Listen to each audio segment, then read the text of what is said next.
And we're live. YouTube. Okay.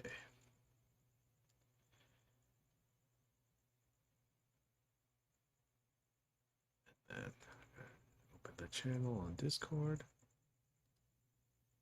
Ding, ding, ding. Late night Twitch streaming. Do do do do do do do do do do do do do do do do do do. Do do do do do do do do. All right. Everything's good. All right. Let me turn my mic up. Up. All right.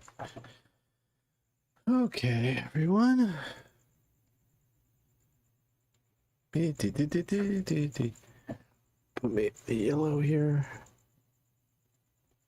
Bum. There we go. Okay, everyone. Well, I've been cleaning up pages of forming, and it's just been haunting me that I'm not happy with the title on the cover. And I'm just gonna mess around with it and see if I can find something. Right now it just looks cheap, and I'm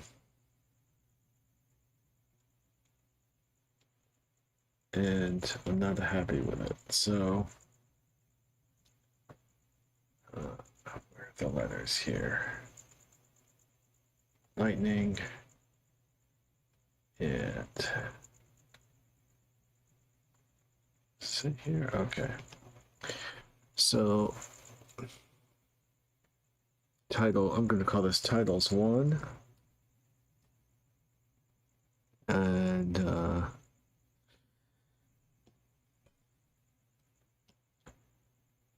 to duplicate the layer so I can mess with it. So I'm going to call this titles 2. Erase that. And now I think what I might do is I'm thinking about actually moving the Jesse Moynihan part to the bottom.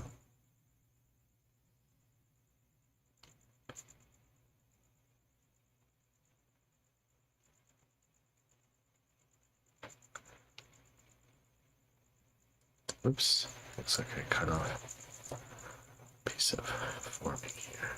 Okay. Okay, there we go. Move this to the bottom. Somewhere around here.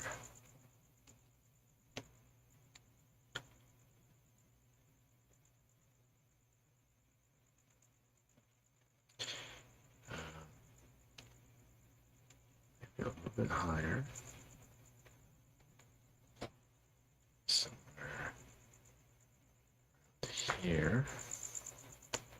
Oh wait, I'm missing.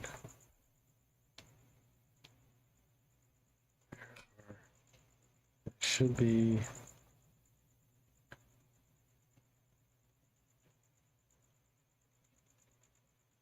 I thought there was Noah and Gaia in here somewhere.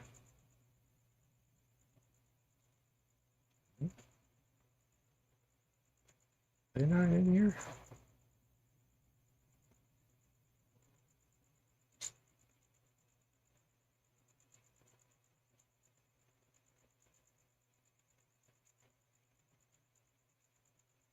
That's odd. Did I never put them in here? Pencil line. Fix. Okay. Lightning. Yes. Iron ball. Interesting. Okay. Let me check my originals.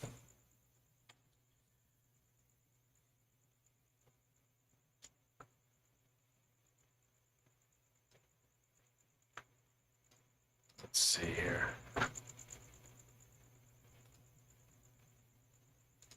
Check my original files.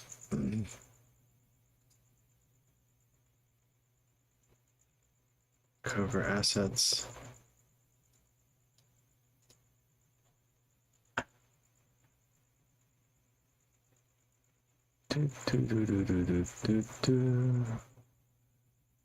And oh, yeah, there they are.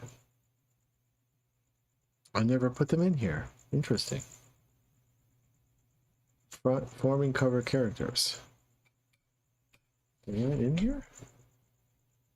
Okay. Strange. Okay. Well, I didn't put them in.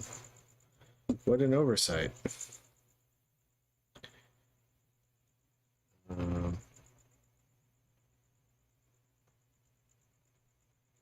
see here.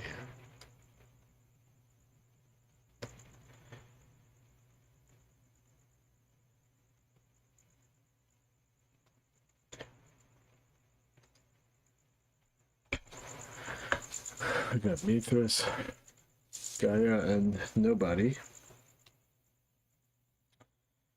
And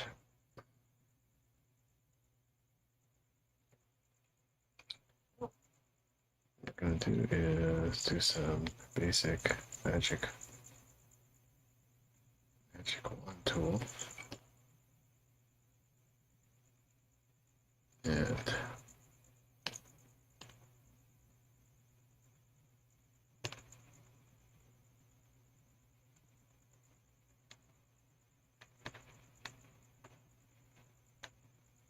lasso.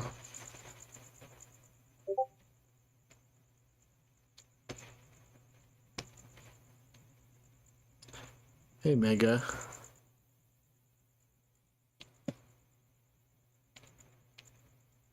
So,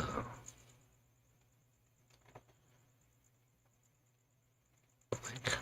All right. Delete that. And then, oh, delete it. And then we're gonna drop these guys in. And then we're gonna have to make it work. Blink. Mithras. Oh, what's up, Mundaferum? How's it going? Thanks for joining. Mithras, Gaia, Nobody. Layer here. Blank. There they are. Drop them down here.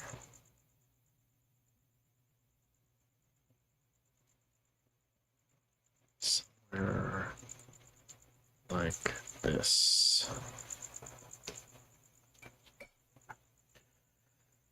Okay.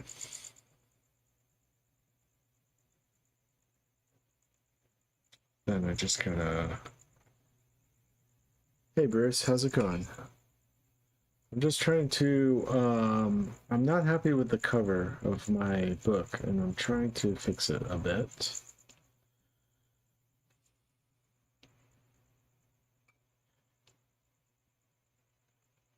Some way to head down here. I'm not a great graphic designer. I gotta say, it doesn't come easy for me.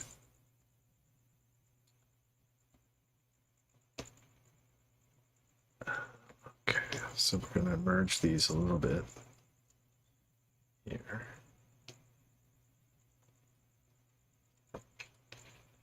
Clean this up a little bit.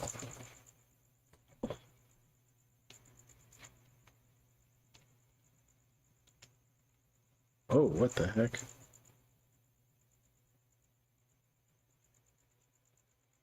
What did I do? Whoa, it's very strange. Very strange.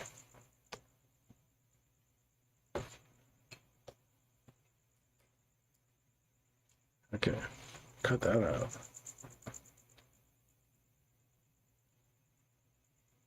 Okay, hopefully that stops. That was very strange. Okay, we're good. At some point, I'm going to have to upgrade my computer, I think. Oh, hey, Wallace, what's up? Did I abandon the blue one? I'm not sure what you mean by the blue one.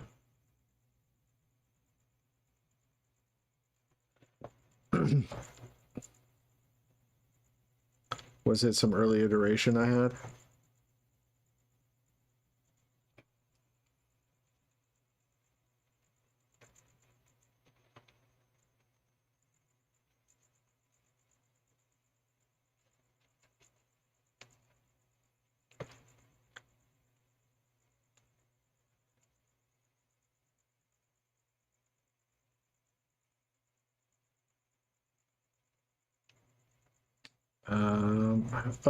I was gonna make a blue hardcover. Yes. So if I was gonna do a third volume of Forming, it was gonna be blue. But there is no third volume of Forming happening now. It's just all one major collection happening.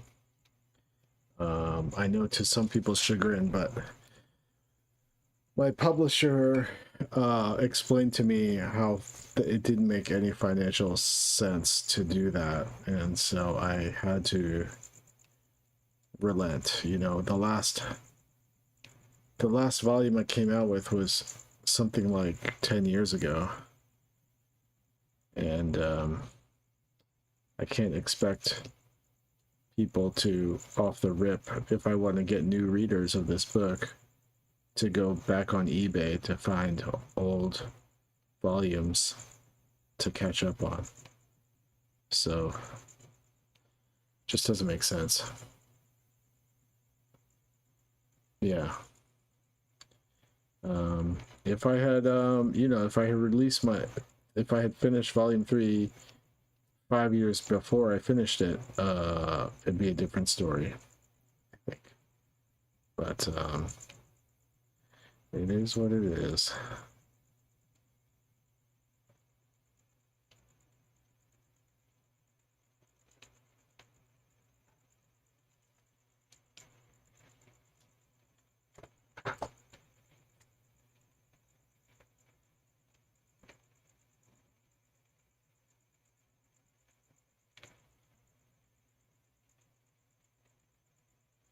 Yeah. It just took me a long time to finish it. The story just kept ballooning out, you know, I kept, I think, when you know you're working on the final chapter of something, it's hard to let go. It's hard to say, this is it. No more expansion.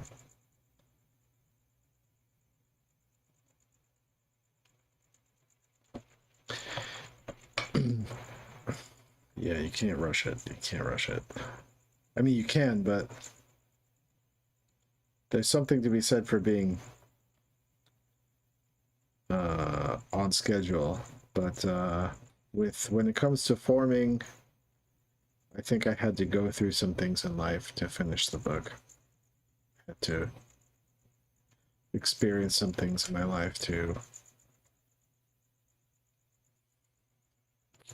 have the insight to know how to conclude the story. Everything is learning and going through eras of experience. The story is so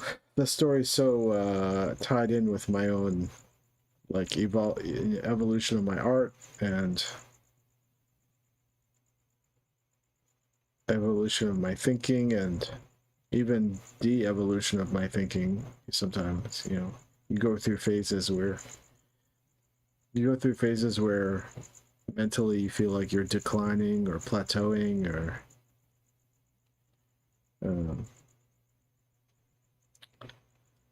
it's not always like going up, you know. sometimes it's going flat or losing ground. And sometimes I feel like these days,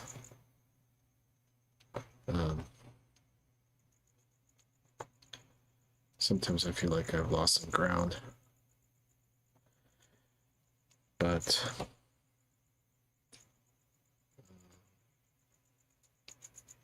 all you can do is keep thinking about it, being aware of it, and trying to develop new interests and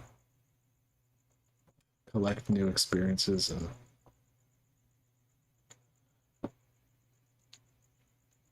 and hope for the best, I guess.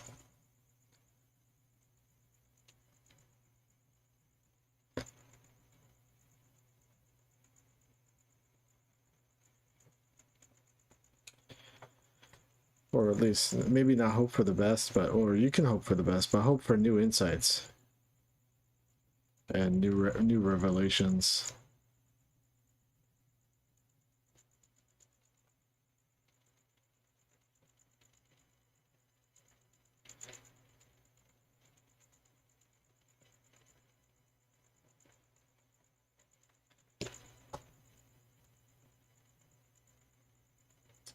One small revelation I had recently was actually kind of like Vivaldi. And all my life I hated Vivaldi.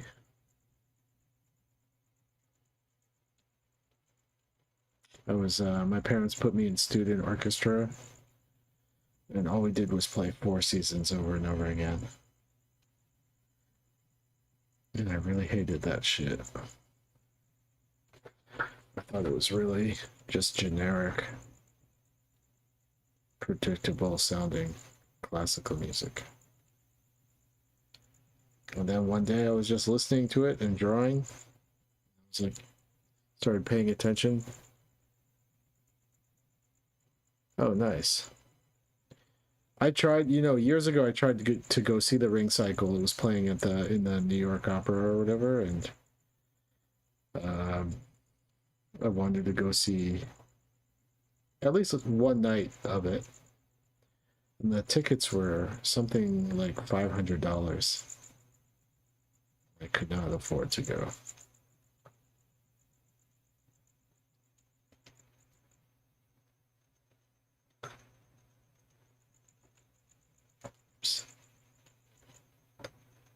But if anyone ever wants to,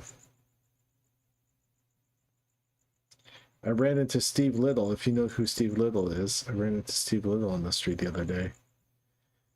And he's been going to the opera. I ran into him. He was riding his bike. He rides his bike around Silver Lake a lot. And he's been going to the opera. And I told him, if you're ever going to go see the Ring Cycle, let me know. I'll go with you.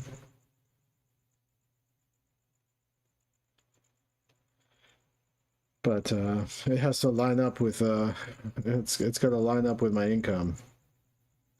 Because currently living a little cheap. Check to check.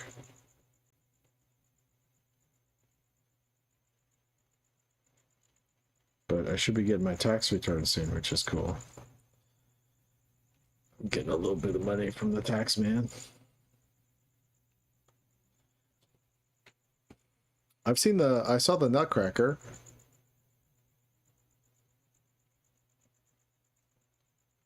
Yeah, Steve Little played Abracadaniel. And Peppermint Butler. And a bunch of other minor characters on Adventure Time. He was also Stevie on Eastbound and Down, if you've ever seen Eastbound and Down, one of the great shows of all time.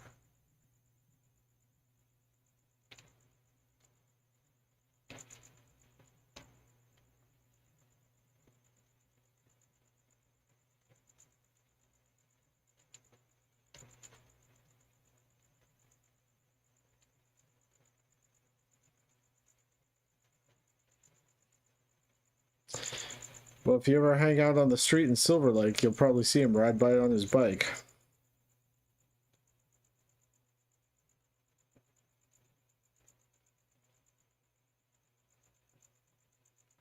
And you can say, "Hi, Stevie." Wave to him as he rides by.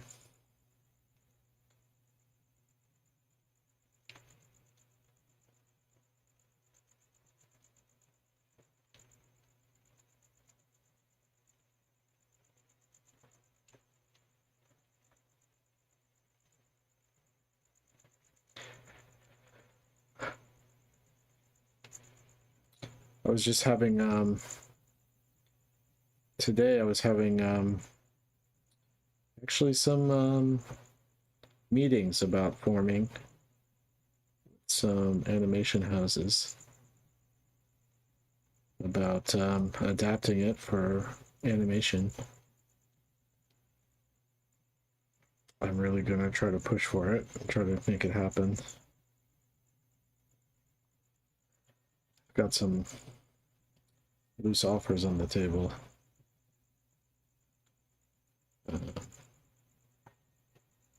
So hopefully that manifests. Pray to Mithras, and maybe it'll happen. But I'm fixing up this guy. I'm fixing up these characters here, but I really wanted to work on the titles, so finish this up real quick. We're talking about doing it in 3D. A 3D adaptation of forming, and I think it's a good idea. I think we could really do something that, in a style or way of doing 3D that no one's seen before, and might be really cool. But we're still debating it, so we'll see. We'll see.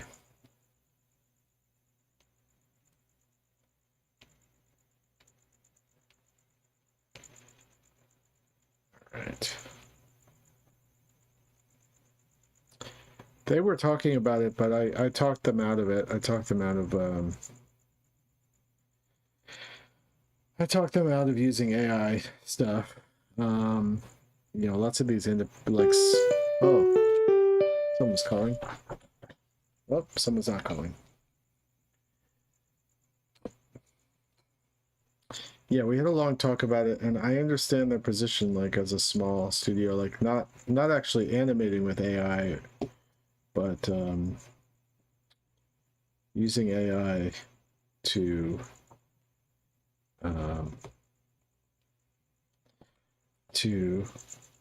what do you call it? I can't remember the technical term, but you create textures, and then it lays the textures on top of 3D rigs. It basically like bypasses the labor of rigging, I think is what they were saying. But you're still animating, and anyway, it's just a whole slippery slope that I like,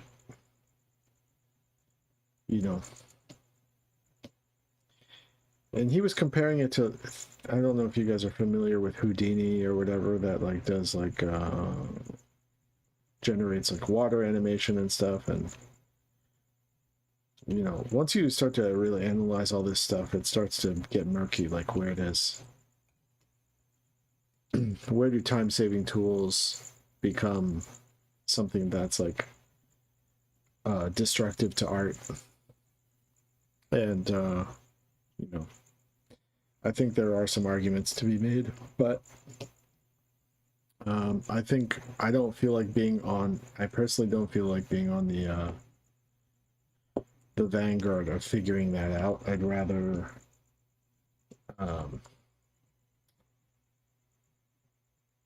I'd rather just make art and not have to worry about ethics. I'd rather just be like, okay, what I'm doing is cool, and let me just make stories and art.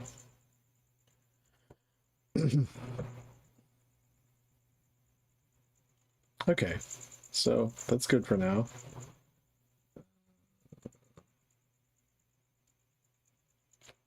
I don't know, what is this?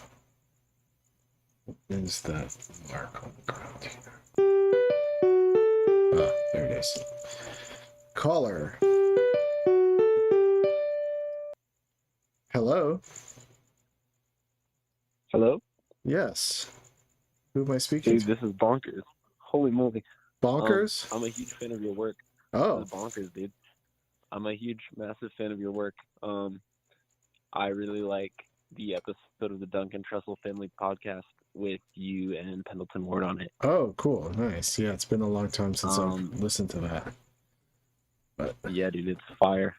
I wanted to ask, ooh, I don't know, it says life advice, and I wanted to ask, how do you deal with the monotony of life and feeling like everything is the same? when, how old are you? I'm 17. Oh, okay. When did you start feeling like everything was the same? I mean, it's been more of a recent thing, just with working all the time and such. Yeah.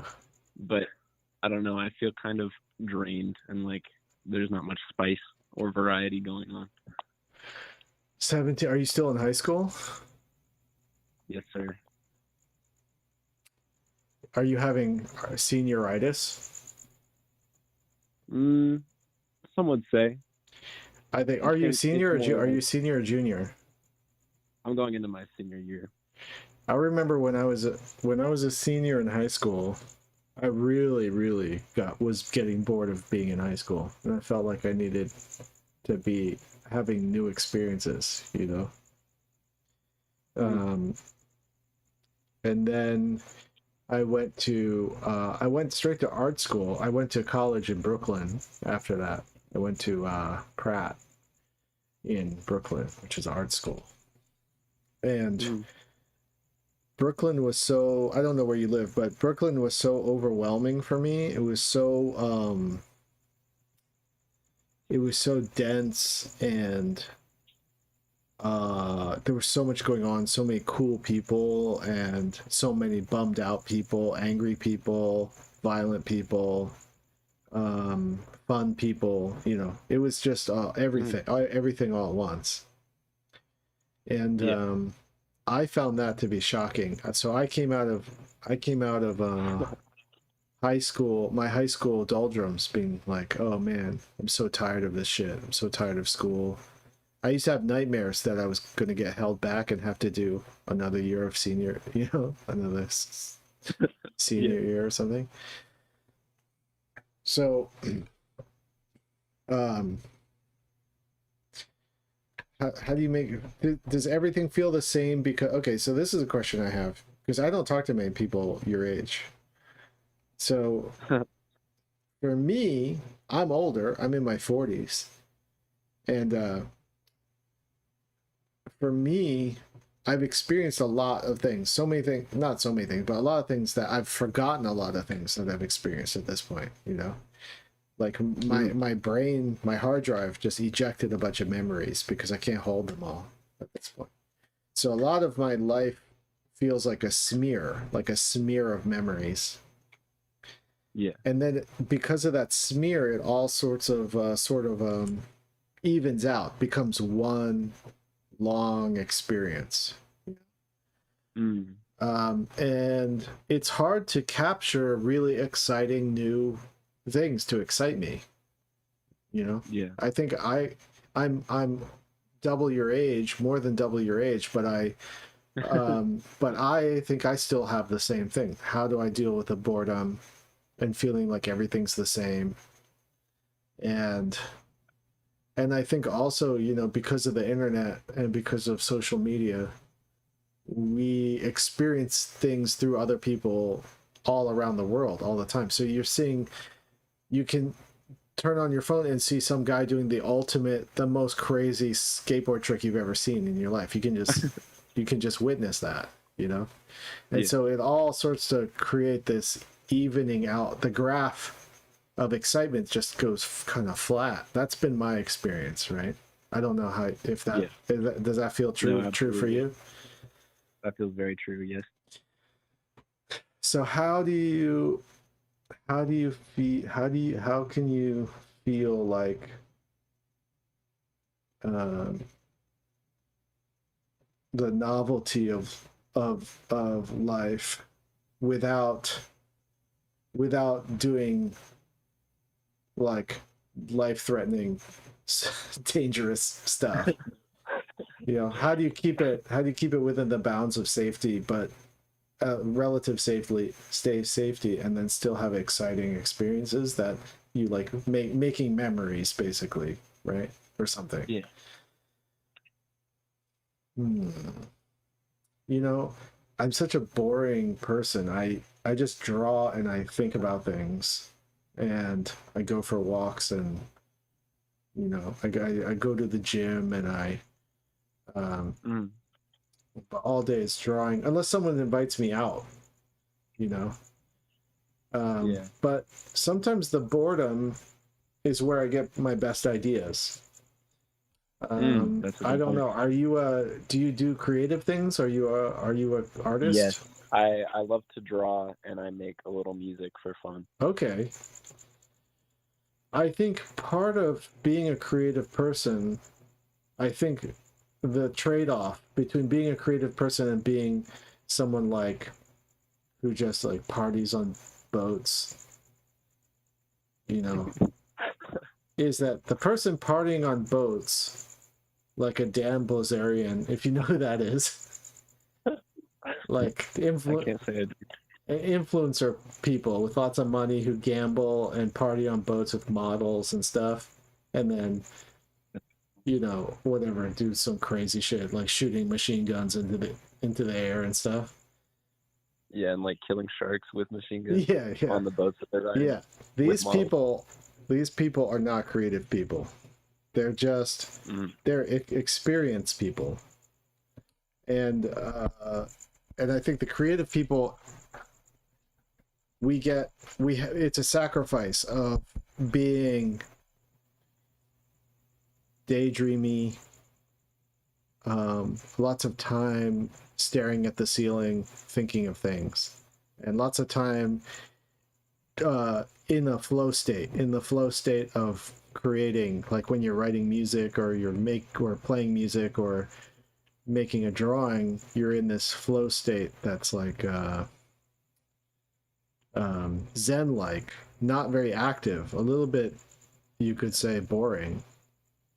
Well, it's like it's a central point of focus, right? So you're kind of, I don't know, clearing your mind to put it towards one thing. Yeah, and that requires a little bit of non-excitement. I think the excitement comes Yeah. out. The excitement is, you know, I really. There was a quote from. Do you know Frank Zappa, the musician? Yeah. Um, I remember when I was in high school, I read some interview with him, and he described people thought he, you know, because he made music that was kind of weird, and people thought Mm. he did lots of drugs, and um, and they just thought he was this genius who was wacky and crazy and lived in L.A. and but he was like, I just sit at my piano and write music all day long, and that's my life. Mm. You know, he really Yeah. he had these moments where he would go perform music in front of people, but that was probably the most exciting thing he ever did. Was Mm. and the rest of the time he's just rehearsing with his band or sitting at the piano writing, notating music, and writing Mm. arrangements and stuff. So, you know, I think it's hard to say, but I think you can build if you're young and have a lot of energy, I think you can build excitement around you're around that stuff. So you've got your core lifestyle of making things, right? But then you can build excitement surrounding it, like social activities surrounding drawing and music. You know, when I was in my 20s, I lived in a warehouse, and I was a musician also. I lived in a warehouse, and we would have shows there like twice a month, sort of underground illegal shows in Philadelphia. And we that space lasted probably five years, and we just created this whole sort of exciting social scene around something I already was doing. I was already making music, and so then I wanted my band to play places, so I just said, okay, we can play at my house, and we'll invite other bands over, and then we'll have a party like twice a month. And we did crazy shit in that warehouse, you know. That's lit. We one time I forget, we turned our warehouse into a like an obstacle course, you know, with a zip line, and we built cardboard slide that went down the steps and stuff like that. You had to climb through we call it a birth canal, you know, climb from outside. Birth canal. Yeah, from outside the warehouse, you would have to climb through all these like textural like tunnels, and then you come out the slide, and it's supposed to be your, like, you know, being reborn or whatever. And and we did this all night with music and stuff, and then there were some parents there, and they brought their kid, and the kid was going nuts on the slide. But of course we didn't check the safety on anything we made. So we built the slide out of these industrial sized staples, and the staple went through this kid's hand. Oh my god. And he was probably like 6 years old. And so this kid comes out of the slide screaming. He's got this huge staple, like industrial staple, like embedded in his hand. Oh fuck. And he had to go to the hospital. And we were all praying that we weren't going to get sued. And the parents were so pissed, you know, justifiably so. But, you know, that was, you know, at this point, I don't want to do that. I don't want to have a warehouse, you know. I just want to draw and, you know, go hang out with my friends and talk and come up with ideas. And, you know, I'm sort of like in that phase of my life. But you know, I went to a video game developer party thing the other night, which was fun. But I'm not acting crazy like I used to, where I used to go, you know, spray paint on trains and break into abandoned buildings and stuff. I feel like that's something you do in your late teens and or teens and 20s, and that stuff's all offline, you know. You just kind of do it. You get some buddies who want to do that stuff, but I think I don't know, like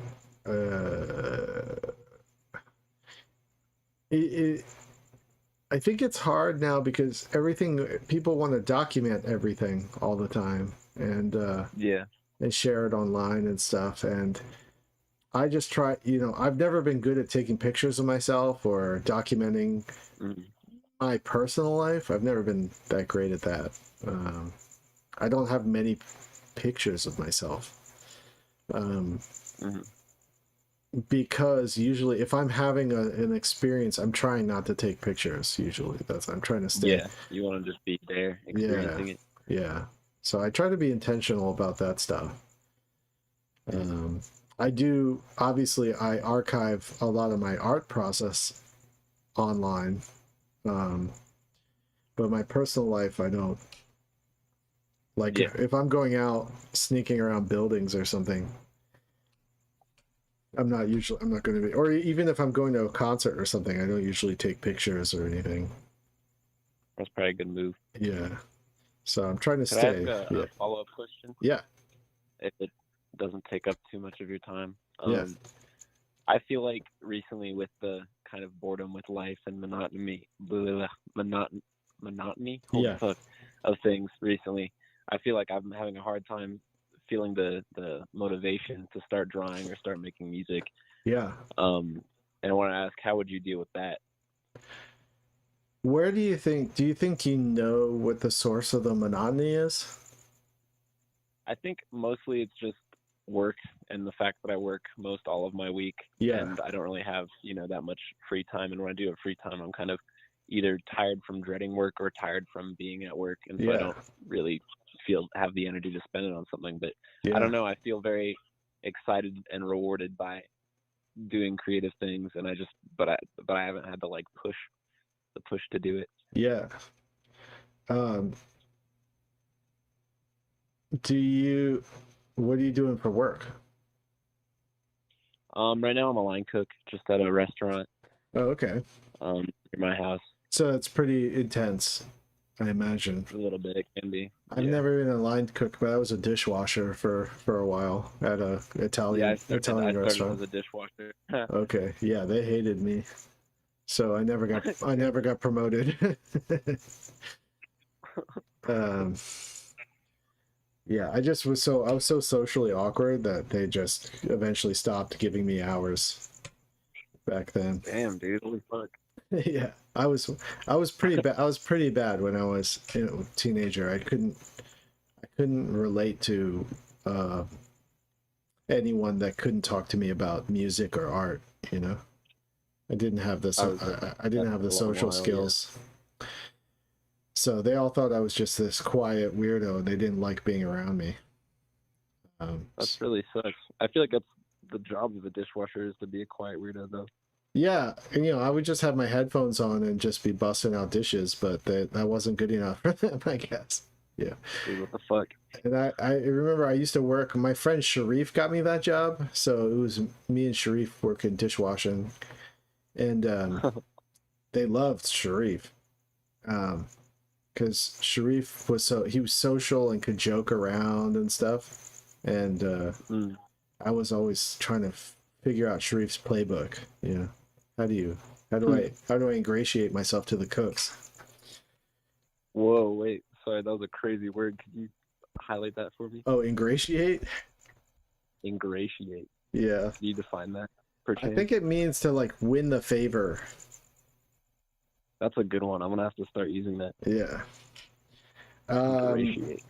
but yeah, that's a tough job. That's a high pace all day on your feet, kind of job.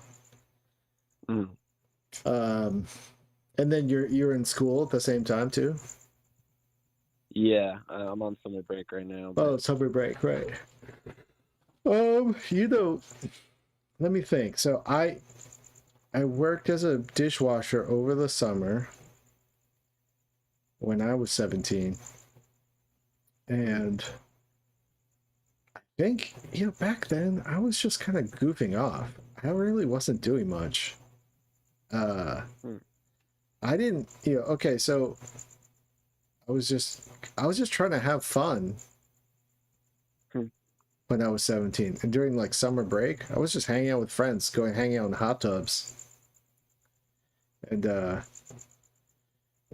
going to punk shows and playing video games, honestly. Like I wasn't really doing Video games. I was playing I had a band, I had a hardcore band called Anal Sausage. And we would play shows once in a while, but it was easy to practice in that band. Our songs were pretty simple, so I didn't have to put a lot of time into it.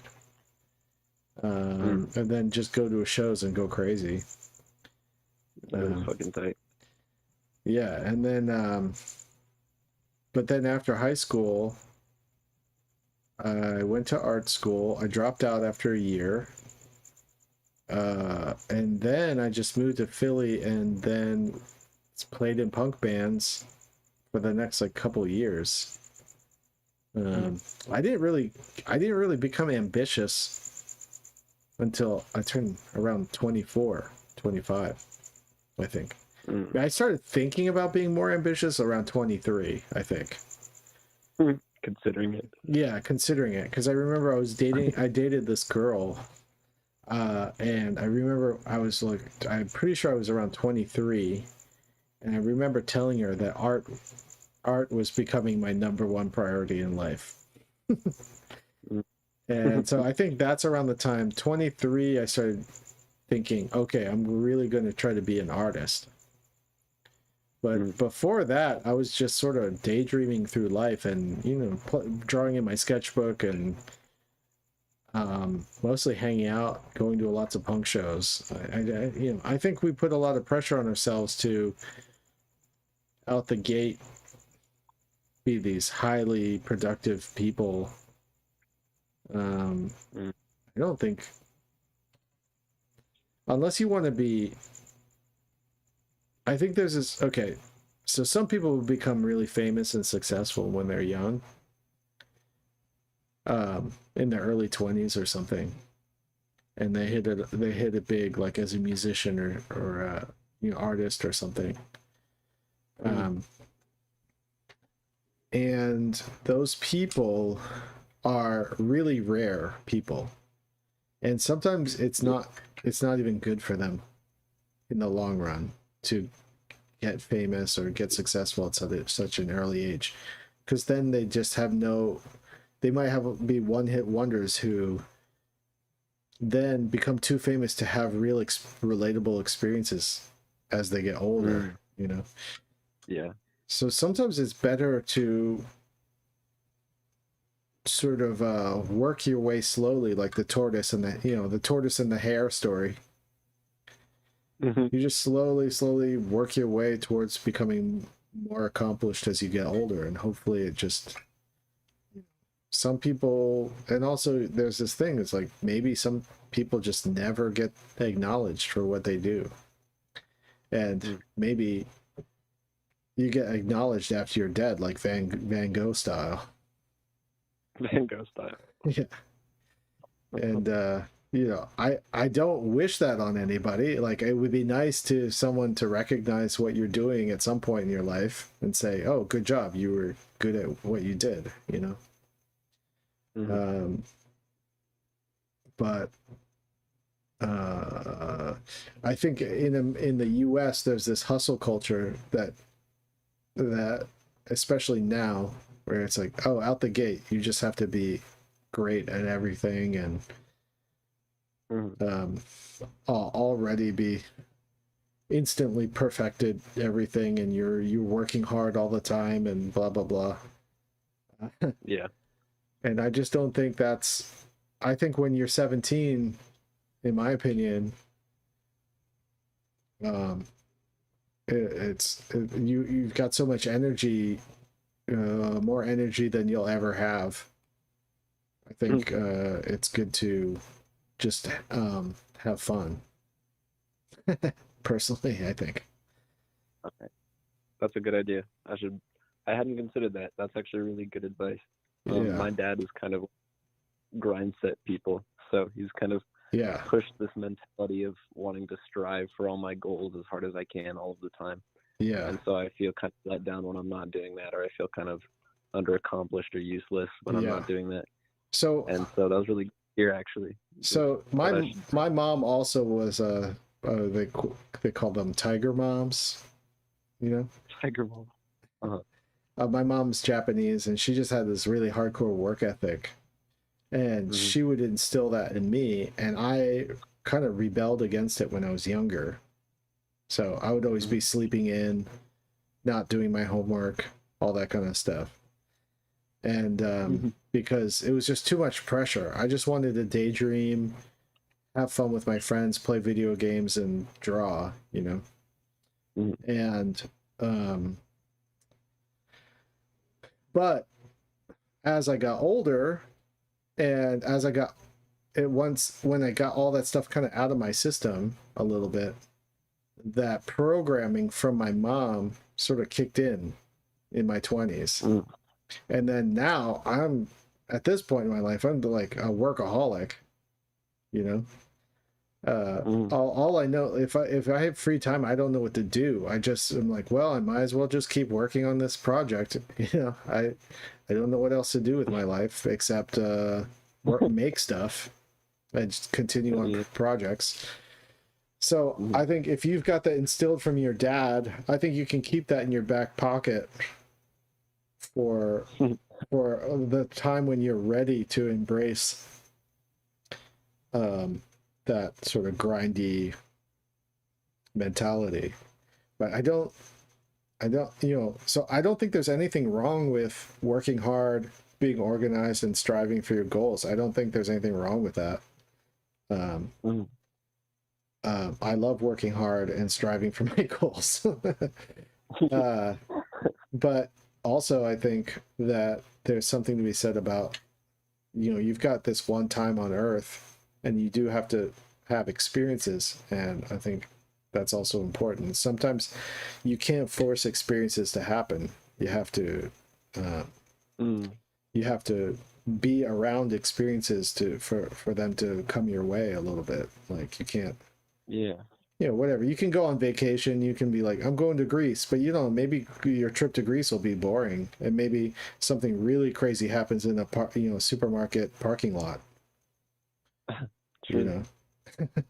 You know. Absolutely. I don't know. So you know, people are in such a rush, and I think it's okay to take your time and not put pressure on yourself to achieve greatness all at one time. Like greatness, I think, is a journey, and we're all, no matter how successful you become, like you're always going to be thinking of something that you could be better at or whatever. So that never stops. You never stop feeling that. So I'm still struggling to get things made and this and that, and you know, all this kind of stuff, and like missing opportunities and all sorts of shit that I could regret or whatever, but you know, it's just I don't know. Does that make sense? Yeah. No. That's really good. I like that. Have you ever seen the Studio Ghibli movie, Kiki's Delivery Service? Yeah. I like the scene when she's talking to the painter and she says just kind of like do literally anything else but flying, and like just enjoy small little life shit, and eventually you'll be flying again. Yeah. And I like to take that approach with art sometimes if I'm feeling, you know, off about it. Yeah, I think sometimes you gotta force stuff to happen, but sometimes you gotta wait. Yeah. And knowing what approach to take sometimes takes just believing. I don't know. You definitely, in the back pocket, you need to have that person that can push and that can get through difficult stuff, but also you need another side of you that's whimsical, and the same thing, like Kiki's Delivery Service message, I think, is important.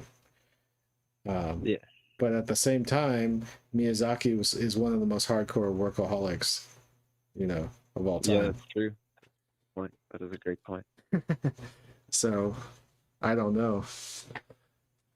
I definitely try to, you know, I look at him as my whatever North Star. Whenever I'm feeling like I need to get my, you know, get my pencil moving or whatever. Get my pencil moving. Yeah. That's all very good. But I know when I was a teenager, there was so many hours just spent hanging out and just listening to records and laying on my bed on the floor and just watching, shitting and giggling. Yeah, and just like watching kung fu movies and you Kung know, Fu movie. whatever.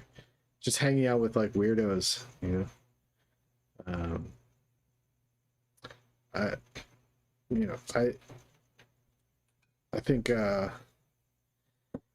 time's limited, but also you have a lot of it too at the same time. So you know, I think people worry about getting old and becoming irrelevant and all that kind of stuff, and I worry about that. And but then I look at some people that I admire who are still doing great stuff, and they're in their 70s or whatever. And so I'm like, okay, I can be one of those guys. Just be old and still trying to make really cool stuff. Yeah. So, you know, it's glamorous being young and having your shit together, but I think that's pretty rare. I think it's very rare. It's like 1 in a million, you know. Absolutely. Those sorts of people. Yeah. I definitely wasn't one of those people. So. Yeah. Yeah. Wow. What's your dad do? Okay. Okay, I'm gonna keep it a buck with you. Yeah. I don't really know. I think my suspicion is that he either runs or is a high tier part of a pyramid scheme. Okay. Yeah. But I like to pretend that he's like a secret agent or a super spy, because most of what I know about what he does is he puts on a suit and he goes, okay, I'm gonna go do a meeting, and then he comes back hours later. Yeah. Like in the middle of the night. Wow. And that's all I know. Wow. Mysterious. Yeah, from the other details I know, I'm pretty sure he just like runs a pyramid scheme. Okay. So I try to not think about it for the most part. But he also, I guess, like owns a couple businesses, that sort of thing. Yeah. I wonder if it's like is it one of those like success cults? I don't think so. I think it's something Amway adjacent. Oh, Amway adjacent. Okay. My uncle was an Amway guy. But yeah, I think that's what my dad does. Okay. So he probably has to hustle pretty hard then. I imagine. Yeah. But he makes good money, so you know. Yeah, there you go. What kind of food do you cook in your kitchen? We make boring food for people that golf, because it's near a lot of like golf resorts. Oh, nice. I live in Colorado, in like rich white people area. Okay, so turkey club sandwiches. Like that? Yeah, that kind of thing. Yeah. And like burgers and that kind of shit. We have some more interesting stuff occasionally, but it comes and goes for like specials and whatnot. Nice. Well, I hope I answered your question all right. Dude, you answered amazingly, actually. Okay, I really needed to hear that. I appreciate your time. It's an honor to speak to you. I love your work on Adventure Time and literally everything else. I love your comics and art. I really liked Forming. Oh, thanks. I'm really excited for it's Jesus 2, right? I don't know much about it. Jesus 2, yeah. Hopefully I think I watched like a trailer. Yeah, I'll probably be able to put it up on YouTube in December, maybe. That's so huge. Yeah, I'm so excited. I haven't learned as much about it as I probably should, but I don't know. I had a phase after watching that episode of the Duncan Trussell podcast where I kind of dug through a lot of your stuff. Oh, cool. I'm a huge fan. It inspired my art really a lot. It was great speaking to you. I love your advice. Thanks, man. Yeah, I'm glad I can help a little bit. Yeah, dude, I appreciate it. I guess that's all. I'll probably dip out here soon. All right. But I really appreciate the time. I really appreciate your advice. Cool. Good luck, and yeah, don't be hard on yourself. Thanks, dog. I appreciate it. All right. Have a good one. Later. Bye.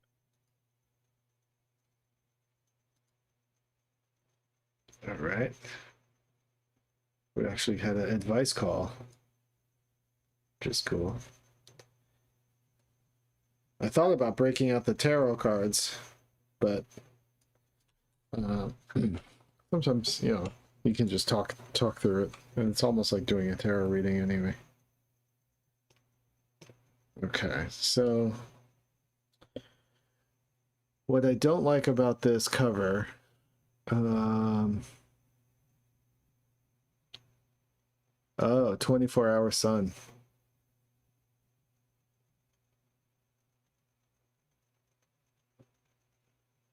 I'd like to experience a 24-hour sun someday, well, at one point, sometime.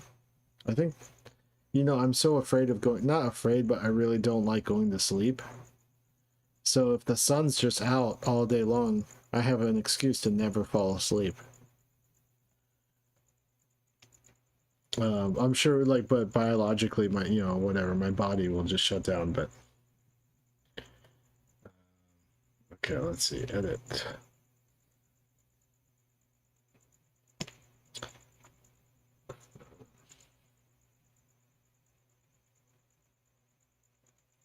I think I want it to look more like this.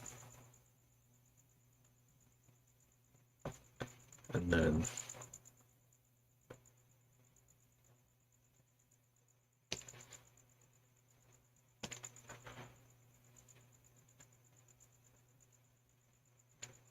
oops.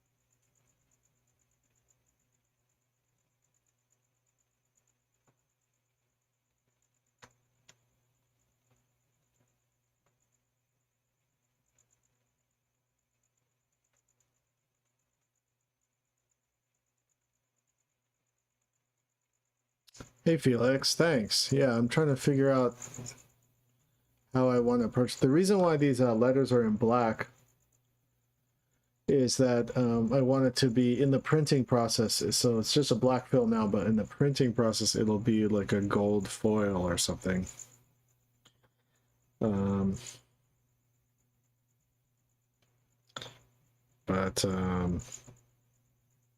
I'm still just trying to figure out how to like format it so that it doesn't look corny.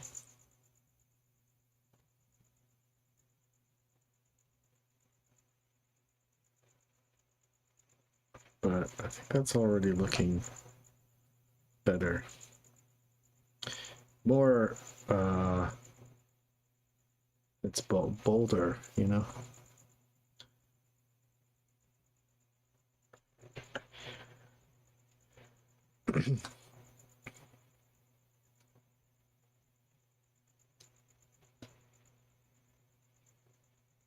We got Bubblegum in the chat. What's up, Bubblegum?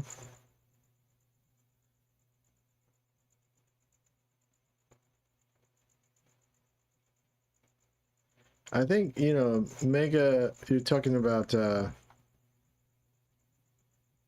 being lazy and comfy, and I think that's fine too. I think artists go through phases, and every artist has a different process of how they find ways to make things, and I don't think everyone has to fit the same mold of being ultra productive all the time and burning out and just working through your burnout and all that kind of stuff. I don't think that's.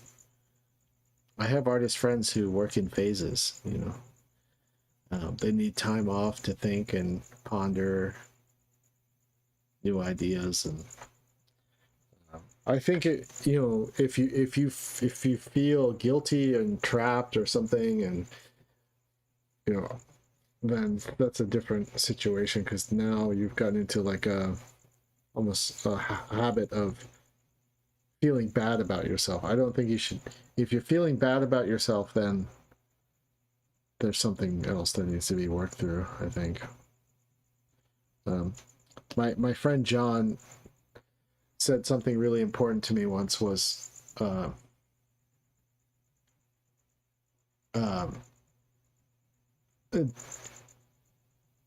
he said, I'm paraphrasing, but he said something like, I don't use my armies against me. Meaning, it's a little hard to explain what he meant by that, but I've always taken it to heart as meaning, I try never to work against myself. I try never to be in conflict with myself. When it comes to art, at least. I mean, when it comes to my personal life, that's a whole other story. But when it comes to art, I'm never trying to work against myself. I'm, I'm, I'm never trying to make myself feel bad or make myself feel inadequate or, I'm always on my own side when it comes to art making.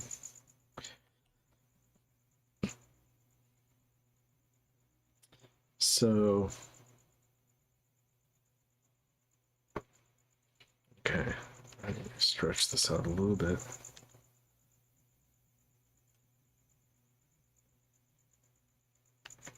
Like this, like this.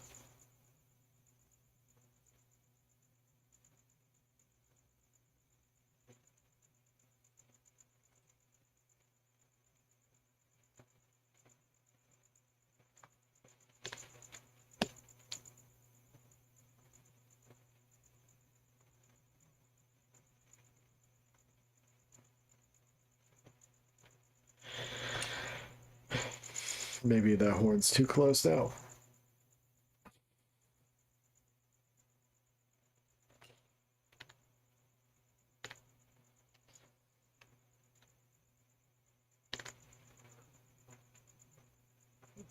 Just a little bit. Move it in just a little bit.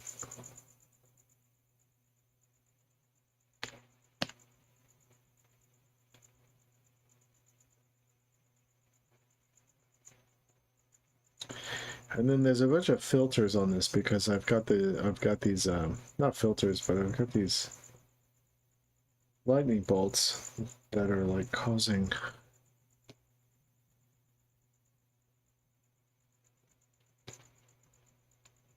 it to turn kind of green or yellow.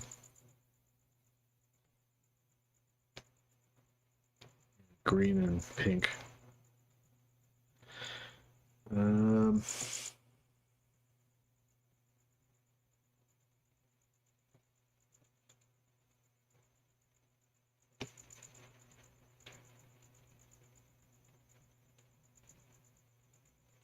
hmm.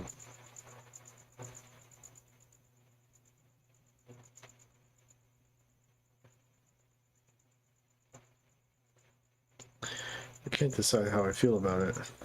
Blue, pink. Man, blue and pink, I use it so much. It's kind of nice to switch it up and go to more like orange green.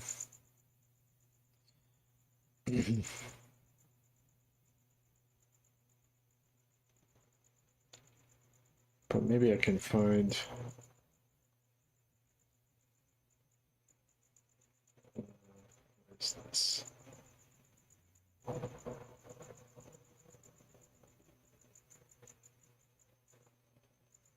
I've got a layer mask.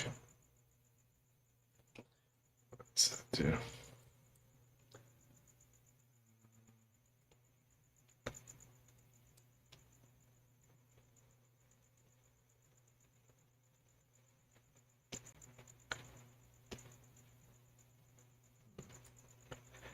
Enable layer mask.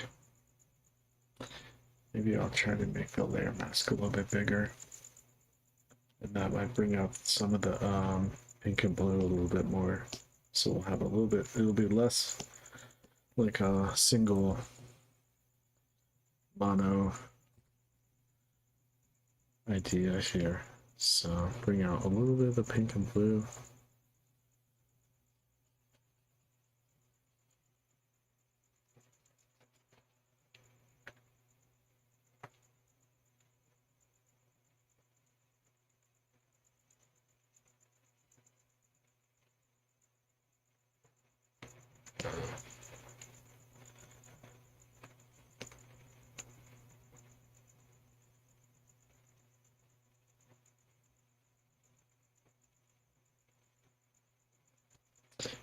Yeah, I use pink all the time, like hot pink.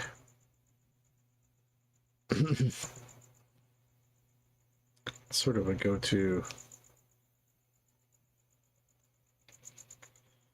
color for me. All right, I think that looks a little bit, I think that's a little bit better. Just give it a little bit more breathing room. A little brighter.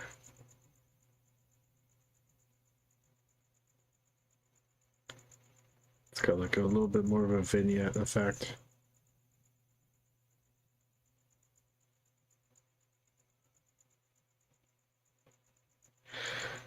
Let's see if I, okay. And then if I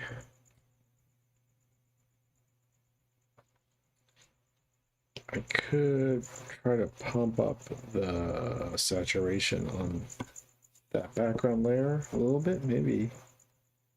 Let's see.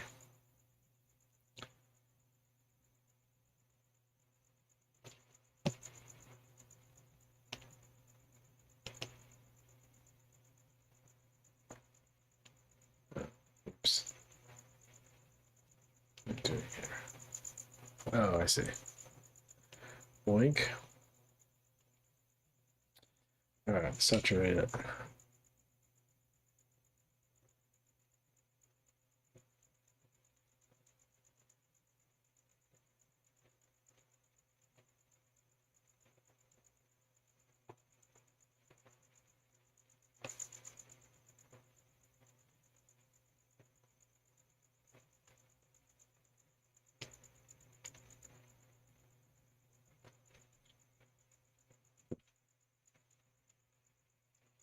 Like 10% plus saturation.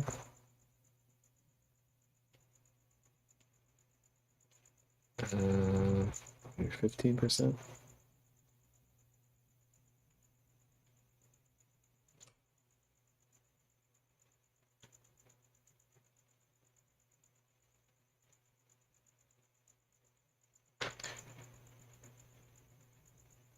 Hey, Typhon Jovis. Yeah, thanks for calling in.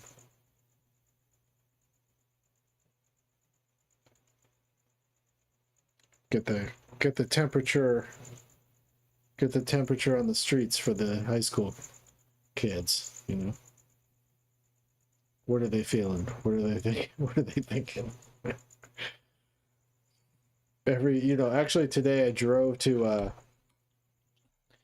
CalArts today to do a portfolio review for the summer camp, the summer school kids there, the summer program, and I drove an hour to go do this portfolio review, and it turns out the portfolio review is in July, on July 30th, not June 30th. So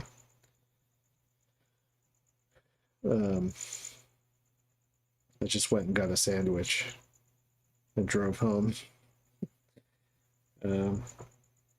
But whenever I've done this portfolio review a few times now, maybe like three or four times, 3 times, I think. And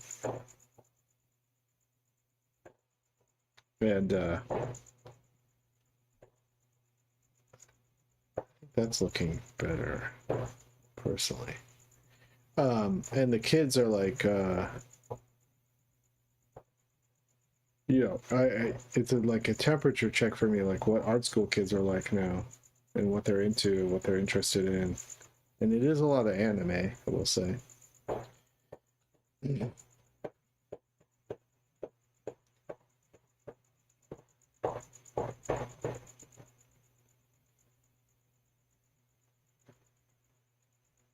I like anime too, though. It's all good. Yellow.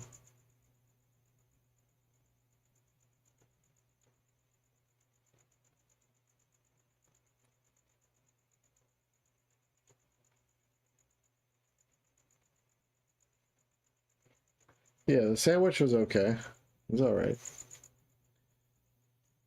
All right. Sometimes you do the slide. You do the slider, and you can't figure out where to stop the slider. Somewhere I'm feeling like 25. But now, because I did that, then I want to reduce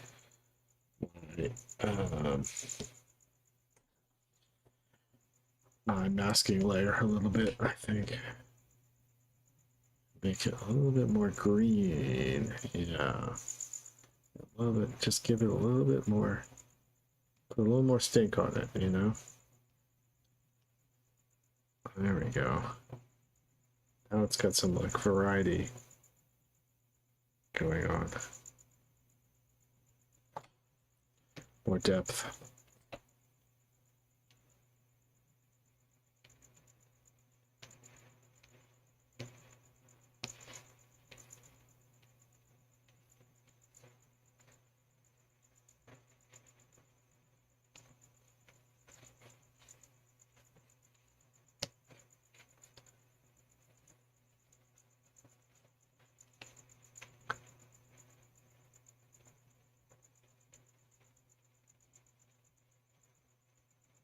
K-pop demon hunters.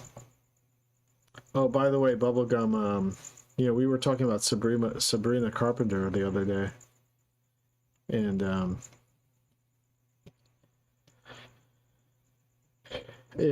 actually was so for people who don't know, my cartoon Hungry Ghost got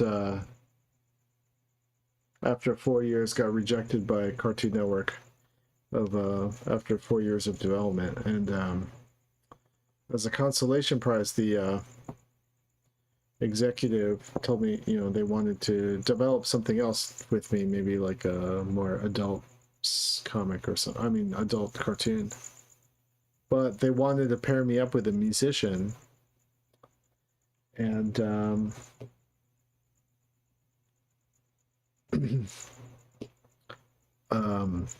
but a really big one, And I was thinking, I've been thinking for a couple of years to adapt this book called Paradise Lost. And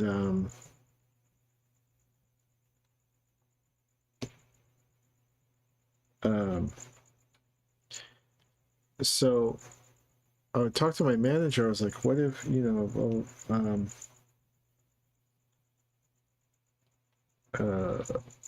where are all these? Sorry. Okay, that's what it was.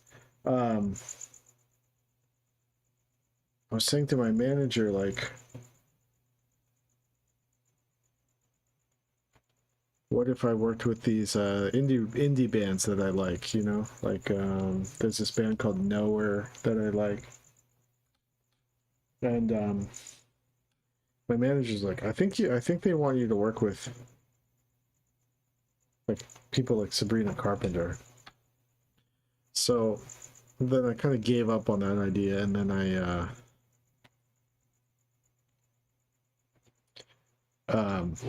but then I thought about it for a couple of days, and then I was like, what if I tried to adapt Paradise Lost and had Sabrina Carpenter do the music? And I was trying to justify it in my head. I don't like Sabrina Carpenter's music. I mean, I don't think it's terrible, but I don't listen to it. It's not my kind of music, but I was somewhat aware of it because my brother sings some of her songs at karaoke sometimes, and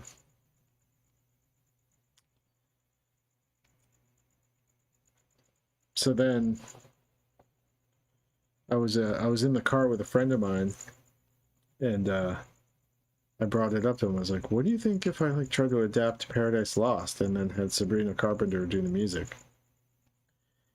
And he, he's a guy I really respect his opinion. And he was like, that is gonna suck. And it really dawned on me in that moment. I was like, you're right. Why am I trying to pitch this idea? I don't listen to her music. Like, I don't listen to any top 40 stuff. you know, personally. But you get so twisted in your mind, you just, you know, yeah, at some point you get so desperate to try to get something, just get something through the door. Um, at one of these studios that you're kind of like willing to like justify those sorts of compromises, and you know, but then that would be the whole time. If I was doing that, I'd be knowing in the back of my mind that this wasn't really the vision I had for adapting Paradise Lost. I'm already dubious about the idea of adapting Paradise Lost because it's not my story. Um, even though it's a really great book. I don't know. Anyway, that's my little anecdote about Sabrina Carpenter. Paradise Regained.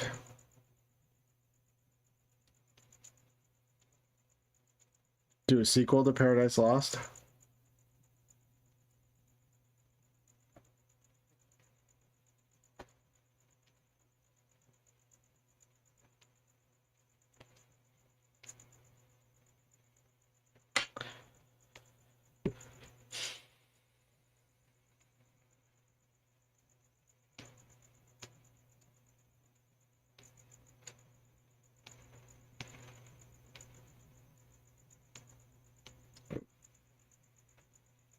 What's this?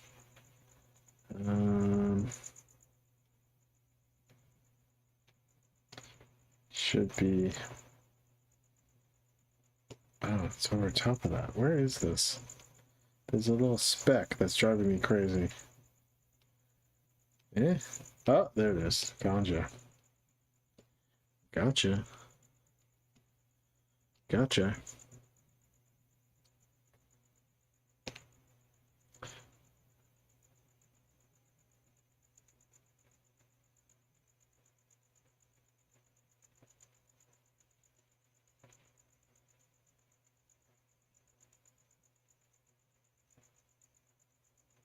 You know, I own a copy of Purgatorio and I've never read it, so I'm one of the people that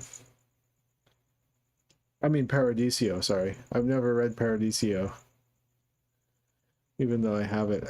Actually I bought it because um I bought it because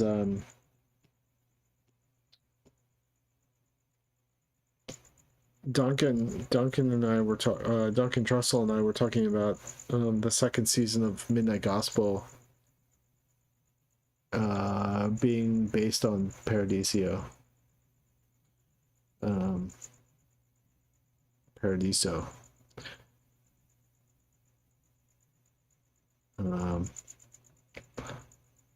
But you know, never happened, so I never read it. I read The Inferno in high school.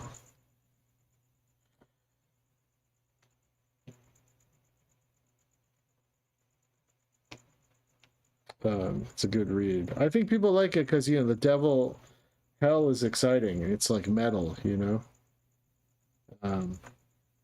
Easy to get into.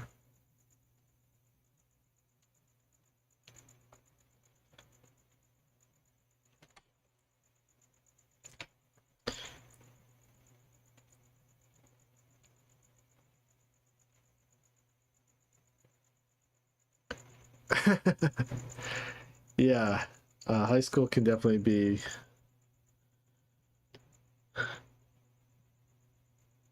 what do you call it, a analog for various levels of hell.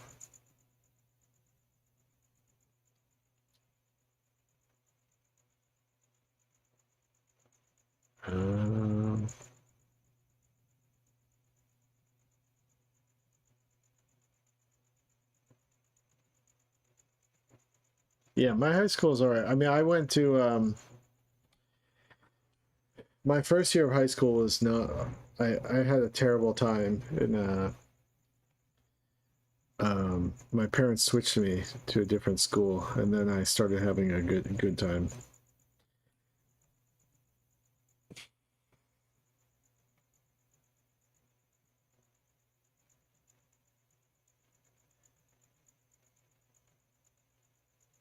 If I had to adapt Shakespeare, mm,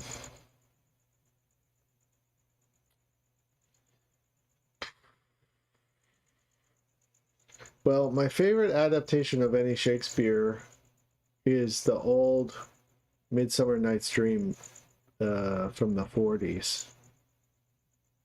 I think it was in the 40s. It's really, really beautiful. And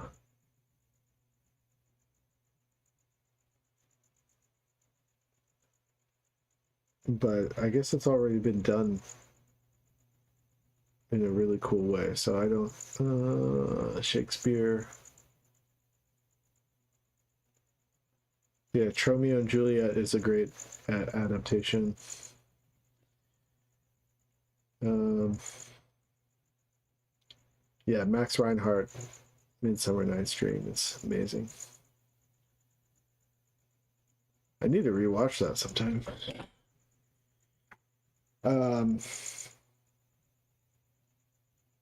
If I were to do one,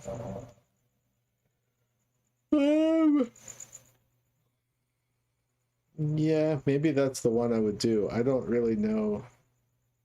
None of the other ones really feel close to what I'm about, really.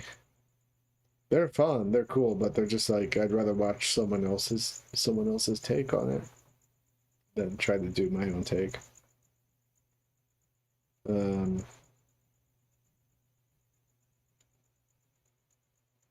Yeah, just because it's so magical and surreal and funny.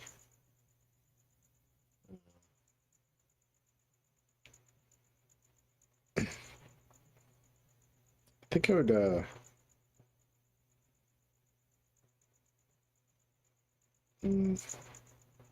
say any other big poems I would do.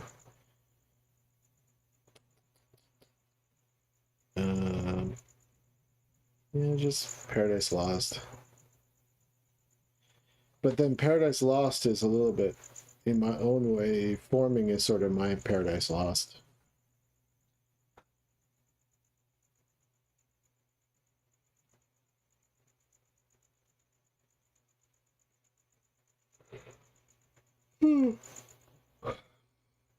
Um,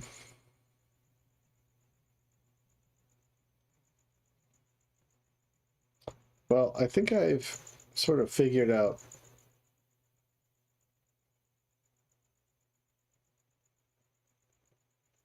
Actually, what if I made this forming like wider, so more like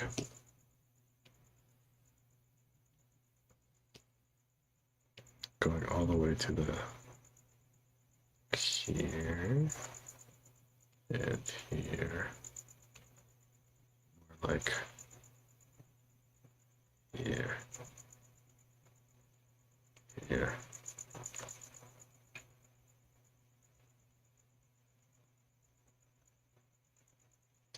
Might have some problems with the printing because it would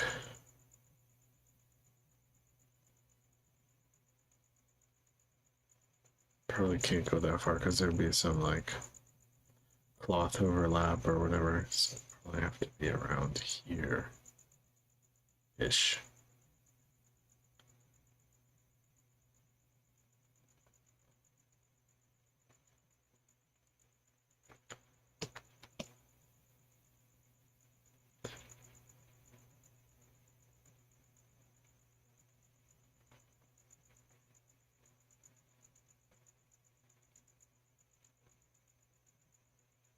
The only thing I don't like is that the horns coming up too high, close to it. But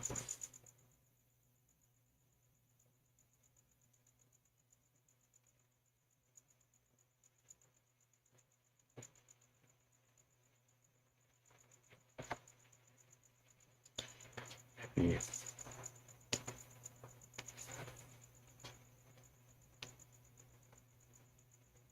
Raise it up a little bit. Like that.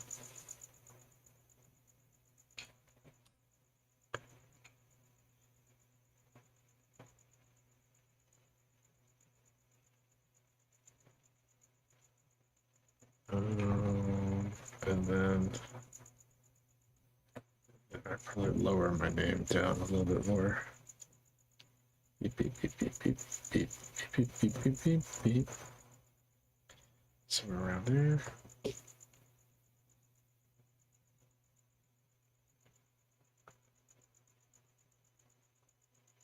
I don't know. I don't know what I'm doing.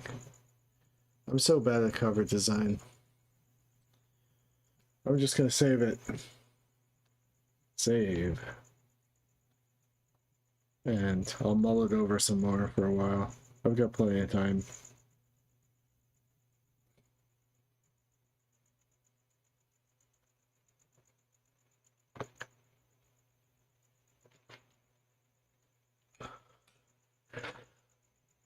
Thanks, Ocheng. Yeah, I think that, the letters will be either like gold foil or silver foil.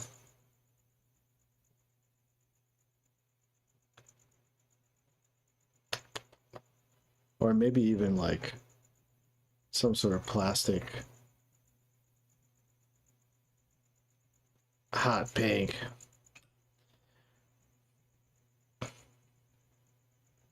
Something like that. So I'll have to talk it over with the publisher. But yeah. So I don't know if I went too far with the top title being too close to the edge. I don't know if that's enough for the, I forget what the term is, but you need to allot a certain amount of space so that images don't get cut off, But anyway, I'll just sit on it for now. Just mull it over, think it over, while I'm still cleaning up the interior pages. But thanks for hanging out, everybody. I think I'm going to go to sleep. Oh, Bruce, what's up? Oh, hello? Who's that? Wait. Can you hear me? Yeah. Hey. Hey. Who am I? Nice to meet you. Oh, nice to meet you. Who's this? I'm Ignacio. I'm a random viewer. I Oh. saw your trailers and thought they were pretty sweet, so I just subscribed to that. Oh, sick. Awesome. Yeah. And I for the past few days I saw how you were like live streaming. Yeah. And doing all that stuff. Yeah. And it was always like at a really bad time for me because I'm from Spain. Okay. Where are you from, by the way? I'm in Los Angeles. Oh, pretty sweet. Yeah. And I was just curious. And I also had like some art questions. Okay. Yeah, shoot. So basically I'm not really an artist. Yeah. I'm not even studying art or doing anything of that because I just studied like software engineer. Oh, okay. But I really like the creative side of creating and stuff like that. Mm-hmm. And I like started making a game with a friend, which like resulted being way harder than I expected. We're like 1 year deep and it's still not even like halfway there. Yeah. What kind I'm the guy who's like in. What kind of game are you making? So do you know the game Lethal Company? No. Okay, so basically, we're making like a game to play with your friends, where you're all like jam-packed inside of a submarine. Yeah. And you fight like scary monsters. You have to work as a team so that the submarine doesn't sink. It gets on fire. It explodes. You revive your friends. It's kind of like horror. Yeah. But it's actually not that scary. It's just chaotic, and it's with your friends. Okay, that sounds cool. Yeah, and you like navigate the ocean. and there's like structures because it's like the open ocean, but there's like structures all around that you can loot. So you have to get outside of the submarine where it's even more dangerous to get the treasures. Mm-hmm. And then you like, and kind of like an adventure style where you like upgrade your submarine, your characters, so you can go like to deeper levels and stuff. Okay. That's kind of like the idea. Yeah. At least we're still like working on making it fun. Yeah. And so my friend, he's like more in charge of programming, Mm-hmm. and I'm kind of more in charge of 3D modeling. Okay. And so I learned Blender, which I actually enjoyed a lot. It was really fun. Yeah. And I kind of got somewhere. Yeah. But like I find it extremely hard to like texture things. Yeah. And like I guess you don't have that much experience with 3D. I'm not sure. No, I don't have much. I've learned. I taught myself a little bit of Blender. That's about it. But like when it comes to like textures, colors, and just in general having like a consistent art style for the game that is like low maintenance, because Yeah. when you gotta like make a lot of assets, it's not about like making a perfect one. It's about like making a lot of them in Yeah. a reasonable amount of time, I guess. Yeah. And I'm also pretty bad at it, so Right. so I don't know. So I don't know. How do you? So the question is sort of, how do you unify all your art assets so it looks like it's coming from the same game, or the same ideas, like, or the same world? Because it's Well, it's sort of your first shot at designing stuff, right? oh yeah, And color definitely. and color and texture and all that stuff. I would. It would be cool to see some screen grabs of what you're working on if you ever want to share it in the Discord. Yeah, I'd love to. Do I send? I have a Twitter account where I send some stuff, or do you want me to just send you images so they're like more recent? Yeah, just send some images and post them in the Discord, and just say, "Oh, this is stuff I'm working on." Like, if you want to give me advice on how to make all these assets, the color work together and the textures work together, or something, I can try to give advice on that. Do you know where do I send it? Like in community art? You could do that, or you could, so on the Discord there's a section called it's called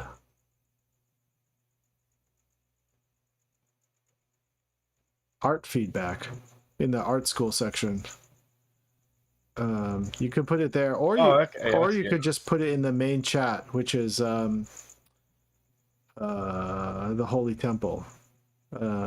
If you just want to be more casual about it. I can send it in art feedback. Okay. Okay. Let me get some pictures. Okay. What are you working on? I'm working right now. I'm working on the cover of my book. I haven't been happy with it for a couple months, and I just have been like figuring out where to put the titles and that kind of thing, and changing the color a little bit on it, and yeah, I was just tweaking it, and I thought I'd Twitch stream while working on it. Yeah. Yeah, so this book is going to come out next year. It's all done. I'm just trying to format it for printing. I see. Yeah. Okay. I might draw some extra pages. I'm thinking about it, but I'll do that after I've formatted everything correctly, and then I'll think about adding maybe 2 more pages. Is this the book of the story of Jesus too, or is this like a different story? No, this is a different story. This is a book, a webcomic I had been working on since 2009. And I finished it last year. Oh, that must feel good. Yeah. Or I finished it this year? Last year? this year. I can't remember. I finished it not too long ago. It felt very good to finish. And then I got a book deal, and so it's coming out in print. But I need to spell check everything and make sure the continuity is working and stuff. There's some mistakes that I never fixed as I was working on it. I mean, it's not about making it perfect, no? Yeah, I just want it to be, it's the final version of it, so I want it to be as accurate to my vision as I can. So I see. Yeah, that's kind of true. Like, I don't know, like maybe with comics, but like for me, I had like this vision about the game. Yeah. But like actually having to make it, you have to like do compromises, do changes, and then see how the idea that was like so perfect in your head, you actually have to make it work in real life, and it's like, damn, this is hard. Yeah, I mean, so my general rule I have for myself is I shoot for B+. That's my goal. I see. If I was getting grades in high school, I'd be shooting for B+. If I can get to a B+ in my own mind, I can move on. Yeah. You know, something funny about the US, I actually studied there for a year. I was like pretty lucky. Yeah. That's how like people in the US, like people strive getting for an A, you know. Is S the highest or A? I can't remember. It's an A, right? A+. A+ is the highest, yeah. Yeah. I feel like people strive always for like A+, you know, it's like that I can do this, you know. Yeah. Like in Spain, we just strive for the pass. Which it's like 50%. What would that be in a grade? Like a E, a C? Yeah, so passing in America is a D, and that's like 75%, I think. Really? 75? I think so. Wow, that's crazy. Yeah. I didn't remember that. Yeah. Because is it something I realized 60% is a D? I don't know. I hope. I know B is 85. C is I guess C is maybe 75. Okay. And then D is 60. Okay. And then under that is fail. Yeah. Yeah. It's like, I don't know why, but people in Spain, teachers are like trying to get you. Yeah. It's crazy. They're like really mean when it comes to like grading you and stuff. Yeah. I never really understood it. Yeah, I don't know. I don't know the culture. I've been to Spain. I've on vacation, but did you go to Madrid, Barcelona? I went to Madrid and Barcelona. Oh. Yeah. Usually people only go to Barcelona. Oh, no, I went to both. It was a while ago, probably 17 years ago or something. Yeah. I had Did you enjoy Madrid? Yeah, I did. I had an out-of-body experience when I was there. Oh, really? Yeah, I was in was it like drugs or was it? No, I just was sleeping and I floated out of my body and I could see myself sleeping. Damn. Yeah. That's pretty cool. Yeah, and then when I floated back into my body, I had sleep paralysis and I couldn't move. Ooh. Did like something scary happen while you were like the sleep paralysis? No, I was really excited, but I was just trying to move. I don't like getting sleep. I used to get sleep paralysis a lot. But not so much anymore. But pretty interesting. Yeah, but it was really, really vivid, you know, what do you call it, out of body experience. And I was floating up on the ceiling. I was sleeping in a hostel, and I could see myself, and I was traveling with my girlfriend at the time, so I could see her sleeping too. And I tried to yell. I tried to yell to wake her up, so that she could see me flying on the ceiling. but I couldn't. When I tried to yell, I didn't have any voice, you know. And then I started sinking back into my body, and then I was stuck in my body, and I couldn't move for like 2 minutes. Yeah. Anyway, that's what I've been. I've never gotten that. Yeah, but I really like the Gaudi Church was a big inspirational thing for me. I went to the Gaudi Church. Yeah, what's his name? Gaudi. Is that in Madrid or in Barcelona? In Barcelona. Oh, that's funny. You call it the Gaudi Church. What's it called? We call it in Spanish. We call it like the Sacred Family. Oh yeah, La Sagrada Familia. Yeah, yeah. Mm-hmm. Yeah. I forgot that. Can you believe I've never been to Barcelona? I probably should go. Yeah, well, you got time. You can go. Yeah, I've been to like a lot of places, but I've never been to Barcelona. I have it. I have pending business going there. Yeah. Well, you should go to the Sagrada Familia because it's like being on a roller coaster ride of architecture. Oh yeah. It's really impressive. Really impressive. There's like this one thing in Spain where it's like a, I don't know how to call it. Like you could call it a sacred path. It's basically like it goes all through Spain, and there's like a lot of paths, and they go through like all the main cities, and it's people doing like a small pilgrim all the way to Galicia. Okay. It's just like the west of Spain. And people used to do it like for like the origins are religious, but now like most people just do it because it's like a pretty cool experience. I did it on like a bike, but if you go walking, you could be like a whole month doing that. How long did it take on bike? Yeah. yeah. I didn't have. I'm not walking for a month. Oh yeah. And I'm like a big bike person, and through all the paths, it's like, since it's really religious, there's like tons of churches, and there's like cathedrals, a lot of them. And like the last one in Galicia is huge. Okay. And it is incredible. Like incredible. It has like this really, really big, like, you know how the centerpiece of a cathedral is usually? It's kind of like a wall with like 100 sculptures and stuff. Yeah. And tons of paintings. Well, I don't want to spoil you, but like the one there is completely different. It's like a huge statue. Yeah.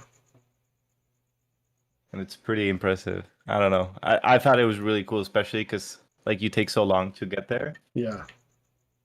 And when you finally get there, it's pretty cool. That's awesome. Look, I sent some pictures. Oh. Like the good thing about, I just sent them right now. I was like, I was trying to find the model for my submarine, because that's like the one I gotta work on now. Yeah. Because that's like the oldest one. Okay. Oh, cool. And I like this underwater shot with all the grain. Yeah, I also really enjoy the grain. I don't know. I think it could look really good.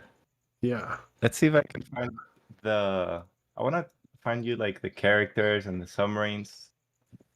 And like, I don't know. I don't know. Are you allowed to? Am I allowed to share this on the stream?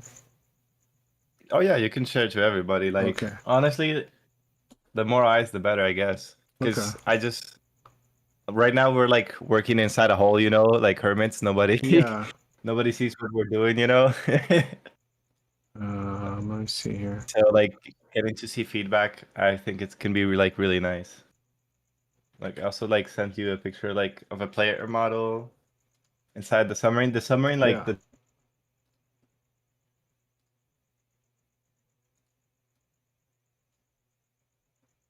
Oh, yeah, I think I can't hear you currently.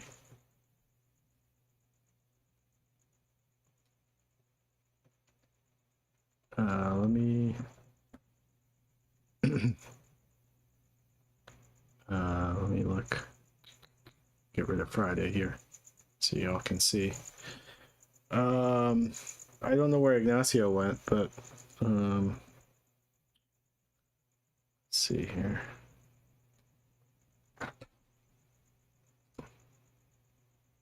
So we got this. Here's an asset.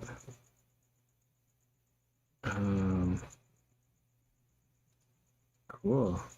First time making this stuff. Teaching yourself Blender, it's like pretty crazy. I call this rust, but it looks really good. I mean, the lighting, it has like so much mystery, you know? I like those hands.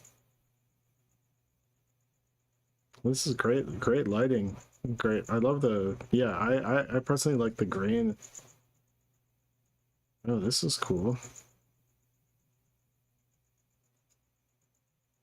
I don't think you need any advice from me. This is like really coming together. I don't know. I think this looks great.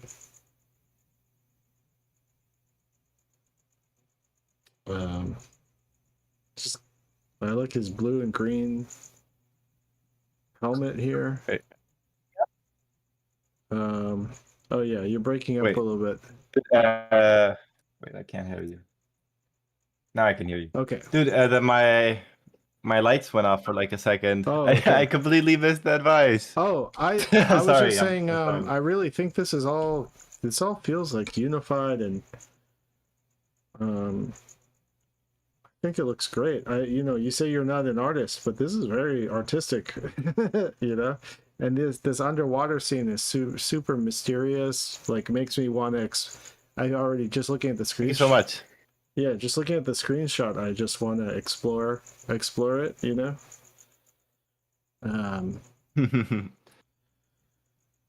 And I love this guy's suit, the design of this guy's suit here. Oh yeah, I actually like got completely inspired by that suit. Oh yeah. I even have like the reference of it because I want to like improve it a bit. Yeah. And this environment reminds me of, the feeling of playing like Metal Gear 2 or something. Was it Metal Gear on the PS2 maybe? I didn't play that game. It's been a long time, but it just gives me that it gives me that kind of nostalgic feeling. Oh yeah, it's totally not going. It's totally like it's a stylized look. I'm not trying to be realistic at all. What is the thing up here? This like chart here, 30 out of 100. What does that mean? Is that your money or something? Oh yeah, that's just like programming stats. That's just your life, the money, and then there is your oxygen for when because we have our helmets on right now. Yeah. So when you go outside, it like starts lowering. We'll make that look. Oh, you cut out again.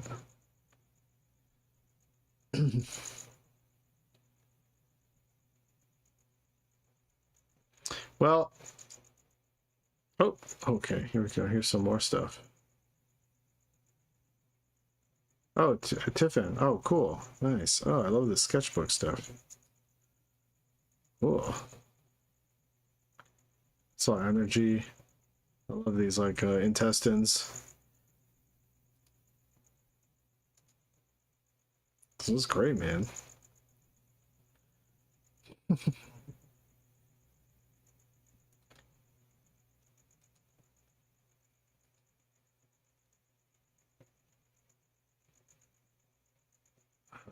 a submarine guy. Cool. Yeah, your drawings are translating. Like, I really like how your drawings translated into 3D. It's really cool. Yeah, you say it's taking a while. I don't know. I can't judge the gameplay until I play it, but I mean, aesthetics wise, I think you're really you've hit something really cool. Looks great to me. I really don't have any notes. Like, I love the deep green.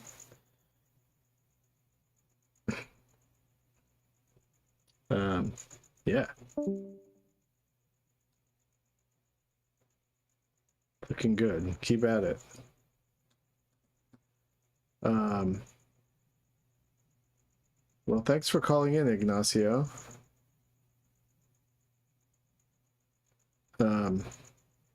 But yeah, okay. I think I am going to go to sleep. But thanks to everybody calling in and sharing your art. And oh, Kunzit, hey, what's up? Yeah, I'm about to check out, but yeah, appreciate everyone hanging out, calling in, and sharing your process with me, and letting me share my process. Is there going to be a forming 4? No, there's going to be a forming 3. But it's going to be a complete omnibus collection of all 3 volumes. But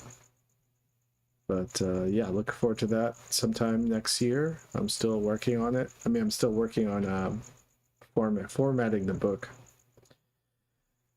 All right, y'all. Have a good night. Bye.